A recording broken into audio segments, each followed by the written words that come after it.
শুভ সকাল বন্ধুরা, চলে আসলাম আরও একটা নতুন ব্লগ নিয়ে। তোমরা সবাই কেমন আছো? আশা করছি খুব ভালো আছো। আমরাও খুব ভালো আছি। তোমাদেরকে আমার পরিবারে অনেক স্বাগত জানিয়ে ভিডিওটা শুরু করলাম। আজ হচ্ছে বৃহস্পতিবার, এখন বাজে সকাল 7টা। তবে কিন্তু আমি ঘুম থেকে উঠেছি অনেকটাই আগে, 6টার দিকে ঘুম থেকে উঠে পড়েছি। উঠে বাসি কাজবাজ সেরে চলে আসছি রান্নাঘরে। আমার কিন্তু বাসি কাজ সবগুলোই হয়ে গেছে, এখন আমি চা বানিয়ে নিচ্ছি। তো বন্ধুরা, এইদিকে দেখো আমি চা বানিয়ে নিলাম। চা বানিয়ে ওই গ্যাসের মধ্যে বসিয়ে দিলাম ভাত। তো চা খেতে খেতে ভাতটাও হয়ে যাবে। আর আজকে ছেলের পরীক্ষা নেই, তো তাই ভাবলাম যে চলো একটু আস্তে ধীরে কাজ করা যাক। কারণ পরীক্ষা থাকলে তো আলাদা একটা তাড়া থাকে, তো তাড়াতাড়ি সব কিছু করতে হয়। তবে কিন্তু দেরি করা যাবে না খুব একটা, কারণ বর্মশাইয়ের দোকান আছে, বর্মশাইকে সময় মতো দোকানে পাঠাতে হবে। সকাল সকাল কটা মোয়া বানিয়ে নিলাম। তো সকাল সকাল আজকে চা দিয়ে আর মোয়া দিয়ে খাওয়া হবে। তো এদিকে আমি ভাত বসিয়ে দিয়েছি, আমার ভাত বসে গেছে। তো চলো চাটা খেয়ে পরে আসছি। তো বন্ধুরা, অনেক দিন পর এদের দুজনের দেখা পেলাম, তাই তোমাদের সাথে একটু শেয়ার করলাম। ওদেরকে কটা মুড়ি দিয়েছি, ওরা বেশ সুন্দর করে খাচ্ছিল। আর এদিকে মা দেখো সবজিগুলো বানিয়ে দিয়েছে, আজকে যা রান্না হবে তো তাই সবজিগুলো মা বানিয়ে দিয়েছে। এইদিকে দেখো চাল কুমড়োটা কেটে দিয়েছিল মা, আমি সেদ্ধ করে রেখে দিয়েছি। আজকে চাল কুমড়োর চাক বড়া করব। তো এইদিকে দেখো মাঝখানে কিন্তু মা একটা ফালি করে রেখে দিয়েছে, কারণ এটার ভেতর সর্ষের পুর ভরে তারপর বড়া করব। খেতে কিন্তু ভীষণ ভালো লাগে। আর দেখতে পারলে ওদিকে সজনে কাটা ছিল, এই যে সজনে আর ডাঁটা চচ্চড়ি করব, সাথে হচ্ছে টমেটোর চাটনি। তো আমার টমেটোর চাটনিটা কিন্তু বসে গেছে, আমি টমেটোর চাটনিটা বসিয়ে দিয়েছি। আগে চাটনিটা করে নিচ্ছি। আর হ্যাঁ, ডালও কিন্তু করব। আর যা গরম পড়েছে বন্ধুরা, এই গরমের মধ্যে কদিন থেকে একটু মাছ কমই খাওয়া হচ্ছে, কিন্তু বরমশাই শুধু বলে যাচ্ছে যে মাছ আনি মাছ আনি। আমিই বলছি যে থাক, কটা দিন মাছ আনতে হবে না, এই সেই দিয়েই চলো চালিয়ে দিই। কারণ গরমের মধ্যে না মাছ একটা খুব মাছটা খুব একটা বেশি ভালো লাগে না। দেখবে ডালের সাথে লেবু হবে, শসা হবে, তো বেশ ভালোই লাগে খেতে।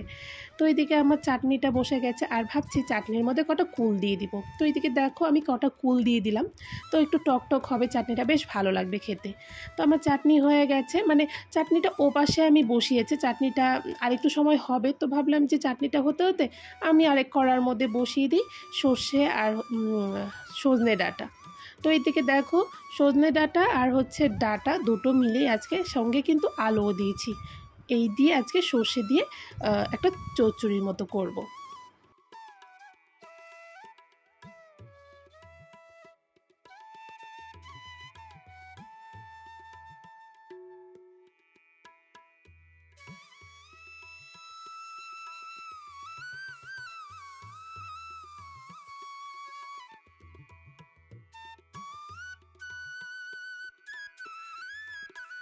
বন্ধুরা, বরমশাইয়ের কাণ্ড দেখো।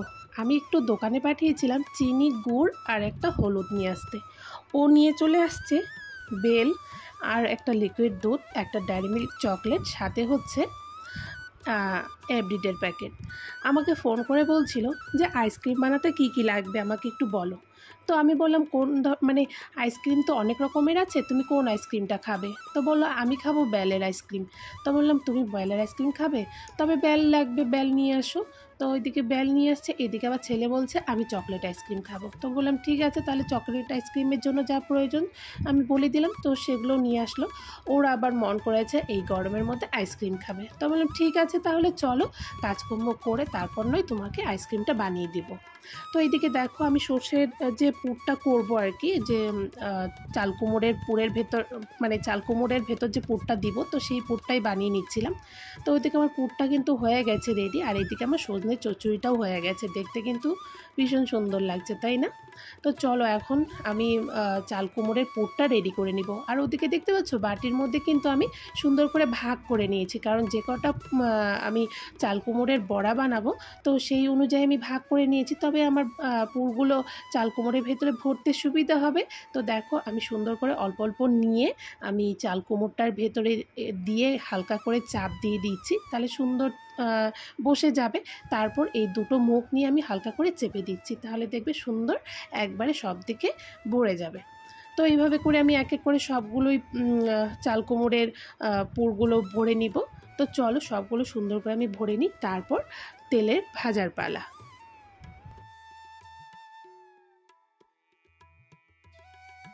তো বন্ধুরা দেখো আমি সবগুলো সুন্দর করে বানিয়ে নিয়েছি।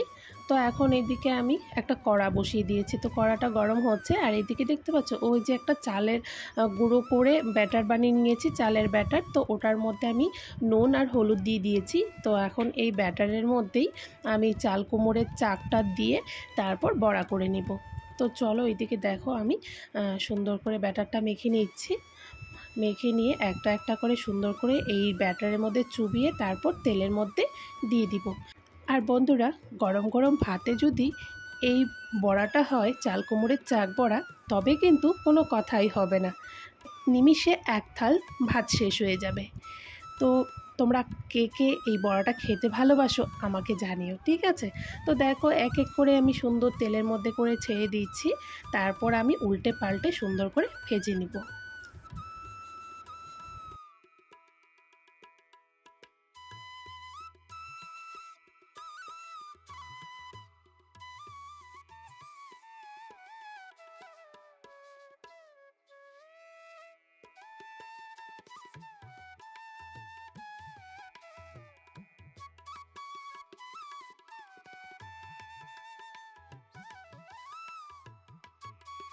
তো বন্ধুরা আমার সবগুলো বড়া ভাজা হয়ে গেছে। আমি কিন্তু এখন খুব কড়া করে বড়াগুলো ভাজিনি, এগুলো আবার দুপুরে যখন খাবো তখন আবারও ভেজে নিব। তার মধ্যে থেকে একটা বড়া তুলে আমি এখন একটু ভালো করে ভেজে নিচ্ছি, কারণ এই বড়াটাকে দিয়ে আমি বরমশাইকে এখন খেতে দিব। ও তো আবার দুপুরে দোকানে খাওয়া দাওয়া করবে। তো বড়া দেখবে ঠান্ডা হয়ে গেলে খেতে ভালো লাগে না, তাই ওকে সকাল সকালই একটা বড়া দিয়ে দিচ্ছি। ও বড়া দিয়ে আর ঢ্যাঁড়সের সেদ্ধ দিয়েই ও খেয়ে যাবে। আর আজকে যা যা রান্না হয়েছে তোমাদেরকে একটু দেখিয়ে দিচ্ছি, তো তোমরা দেখিয়ে নিলে কি কি রান্না হয়েছে। আর এদিকে দেখো এই যে হাঁড়ির মধ্যে আমি ঢ্যাঁড়স সেদ্ধ দিয়েছি। তো বরমশাই ঢ্যাঁড়স সেদ্ধ খেতে ভীষণ ভালোবাসে, তো ওর জন্যই দিয়েছি। তো ও সকাল সকাল ঢ্যাঁড়স সেদ্ধ আর একটা বড়া দিয়েই খেয়ে যাবে। তো এখন দেখো আমি টিফিনটা বরমশাইয়ের টিফিনটাই রেডি করে নিয়েছিলাম, আর বরমশাইকে কিন্তু খেতে দিয়ে দিয়েছি। এখন বুঝি 9:30 মতো বাজে, ও আবার যাবে দোকান। তো তাই ওকে আগে রেডি করে দিয়ে তারপর বাকি কাজগুলো করব।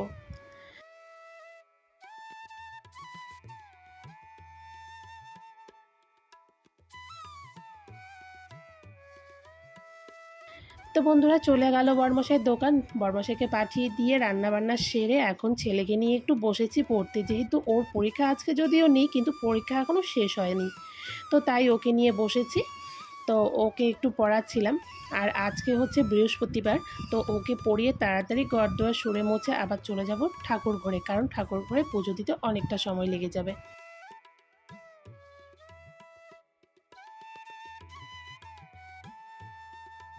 তো বন্ধুরা ছেলেকে পড়িয়ে উঠে দেখো মা আর আমি বসে গেছি কুল বাজতে। তো এর আগের ব্লগে তোমাদের দেখিয়েছিলাম এই কুলগুলো রোদে দিয়েছিলাম, ভেবেছিলাম সেদিনই কুলের আচার করব, কিন্তু সেদিন আর সময় মেলাতে পারিনি। তো ভাবলাম যে আজকে চলো কুলের আচারগুলো বানানোই যাক। তো মা আর আমি কুলগুলো বেছে নিচ্ছিলাম। তো দেখো এই যে এক গাবলা কুল বেছে নিয়েছি। আর ওই কুলগুলো বাছতে অনেকটা সময় লাগে জানো তো, যার জন্য মা আর আমি দুজনে মিলেই বাছছিলাম, কারণ বোটাগুলো ছাড়াতে না অনেকটা সময় লেগে যায়। তো দুজনে মিলে করেছি, তাড়াতাড়ি হয়ে গেছে। তো আমি এখন চলে আসলাম ঘরটা ঝাড় দিতে। তো এখন ঘরটা ঝাড় দিয়ে নিচ্ছি, ঘরটা ঝাড় দিয়ে তারপর ঘরটা মুছে নিব।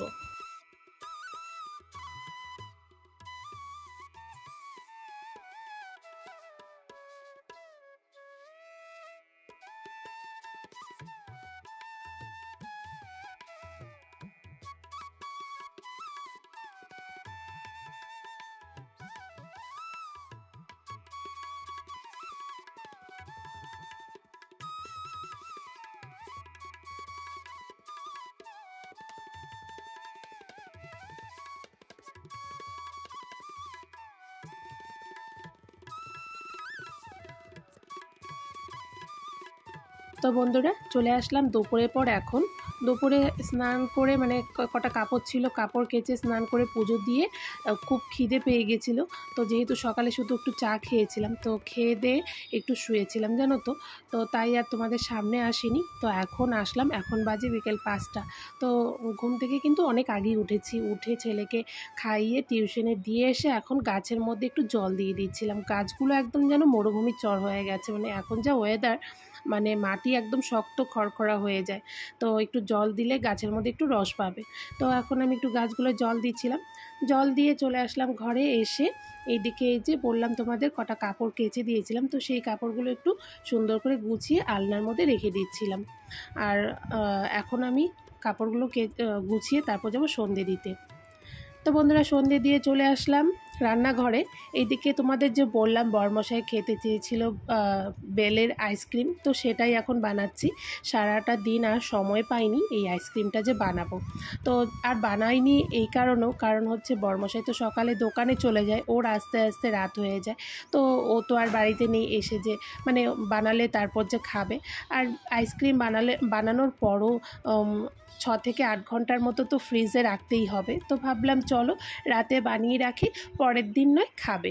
তো তাই এখন আমি আইসক্রিমটা বানিয়ে নিচ্ছি। তো আমি বেল থেকে দেখো সুন্দর করে বেলের গাঁটটা বের করে নিয়েছি। কাঠটা বের করে তারপর আমি সুন্দর করে চিপে চিপে হাত দিয়েই শ্বাসগুলো বের করে নিচ্ছিলাম। যতটা পেরেছি হাত দিয়ে বের করে নিয়েছি। তো বের করে তারপর ওর মধ্যে অল্প একটু জল দিয়ে আবারও একটু নাড়াচাড়া করে নিয়ে এখন আবার দিয়ে দিচ্ছি ছাঁকনির মধ্যে দিয়ে আবারও একটা চামচের সাহায্যে একটু নাড়াচাড়া করে নিচ্ছিলাম। তারপর আমি হাত দিয়েই কচলে তারপর ওই শাঁসগুলো আবারও ভালো করে বের করে নিলাম। তো দেখো আমার এতগুলো গাঁট বেরিয়েছে একটা বেলের থেকে, কিন্তু আমার এতগুলো গাঁদের প্রয়োজন নেই। এতগুলো গাঁদের অনেকগুলো আইসক্রিম হয়ে যাবে। আর আমি এখান থেকে অল্প একটু গাঁদ উঠিয়ে রাখবো, এতগুলো গাঁদের আইসক্রিম আমার প্রয়োজন নেই। আর এখন যা গরম পড়েছে, এই গরমের মধ্যে না এই বেলের শরবত খাওয়াটাও কিন্তু খুবই উপকারী, পেটের জন্য খুবই ভালো, পেট ঠান্ডা থাকবে খেলে। তো এদিকে দেখতেই পারলে আমি কিন্তু চিনির গুঁড়ো করে এর মধ্যে দিয়ে দিয়েছি, দিয়ে আবারও হালকা নাড়াচাড়া করে এখন আমি এই যে কাপের মধ্যে দিয়ে দিচ্ছি। চা খাওয়া কাপগুলো ওই কাপগুলোর মধ্যে আমি দিয়ে দিচ্ছি। দিয়ে এখন আমি একটা প্লাস্টিক কেটে নিয়েছি সাইজ মতো করে, দিয়ে তার উপর দিয়ে দিচ্ছি গার্ডার চাপা দিয়ে তারপর এখন আমি ঢুকিয়ে রাখবো ফ্রিজের মধ্যে। আর কিছুক্ষণ ফ্রিজে ঘন্টাখানেকের মতো রেখে তারপর আমি এর মধ্যে কাঠি ঢুকিয়ে দিব। তো চলো রেখে দিলাম ঘন্টাখানিকের জন্য। ঘন্টাখানিক হয়ে গেলে তারপর আমি বের করে নিব, বের করে কাঠি ঢুকিয়ে তারপর আমি আবার সারা রাতের জন্য রেখে দিব।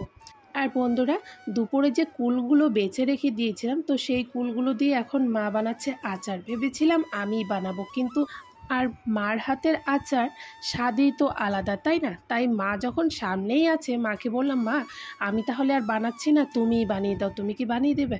মা বললো কেন বানাবো না, ঠিক আছে চল তাহলে আমি বানিয়ে দিচ্ছি। বললাম তুমি যা টেস্টি করে বানাও, আমি যতই বানাই না কেন বন্ধুরা, মার মতো টেস্টটা কিন্তু কখনোই হয় না। তো বললাম যে মা তুমি বানাও, আমি তোমারটা দেখে দেখে শিখি। চলো তুমি কীভাবে বানাচ্ছো আমি সামন থেকে দেখে আমি শিখবো। তো মা দেখো এইদিকে আগে সব কিছু মশলাগুলো ভেজে নিয়ে এখন গুড়টা জাল করে নিচ্ছে। তো মার বানানোটাই আমি দেখছিলাম। আর মা যে বানায় না বন্ধুরা, সত্যি দারুণ হয় খেতে, জানো তো, খুবই ভালো হয়। তো এইদিকে দেখো গুড়টা জাল করতে বসিয়ে দিয়েছে। তো মার কিন্তু গুড় জাল করা হয়ে গেছে। এখন মা কুলগুলো গুড়টার মধ্যে দিয়ে দিল, দিয়ে আবারও ভালো করে নাড়াচাড়া করে নিচ্ছে। তো এখানে আবার পরিমাণ মতো নুন দিয়ে দিচ্ছে। আর আমি দাঁড়িয়ে দাঁড়িয়ে দেখছিলাম যে মা কীভাবে বানাচ্ছে। আমিও যদি এইভাবে বানাই, কিন্তু কি বলো তো, মার মতো টেস্টটা হয় না।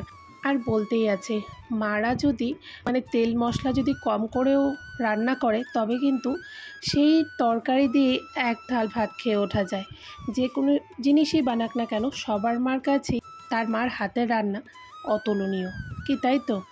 তো আমি একটু নেড়ে ছেড়ে দেখছিলাম, মা একটু গেছে ওই মশলাগুলো মিক্সি করতে, মানে পাশেই বা মিক্সি করছে। আমি একটু নেড়ে চেড়ে দেখছিলাম যে মা কীভাবে বানাচ্ছে। আমি কিন্তু বানাচ্ছি না বন্ধুরা, বানাচ্ছে কিন্তু মা।